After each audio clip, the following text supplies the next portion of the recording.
umeliona ili tangazo popote pale, inawezekana ni Facebook, WhatsApp ama mitandao mingine ya kijamii.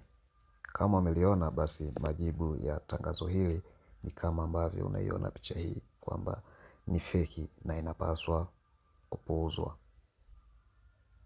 Hivyo kwa wale wote ambao walikuwa wakijiuliza ni lini shule zitafunguliwa na hakupata majibu, basi kutoka katika vyanzo ambavyo vinaelimika, na hivi ni Wizara ya Elimu, Sayansi na Teknolojia imethibitisha kwamba tangazo hilo ambalo linaenea kusogezwa mbele kwa tarehe ya kufunguliwa shule ni feki na linapaswa kupuuzwa, na tarehe itaendelea kubakia kuwa ni tarehe 6 mwezi wa 7 2026 ndio shule zitafunguliwa kwa kuanza muhula wa pili.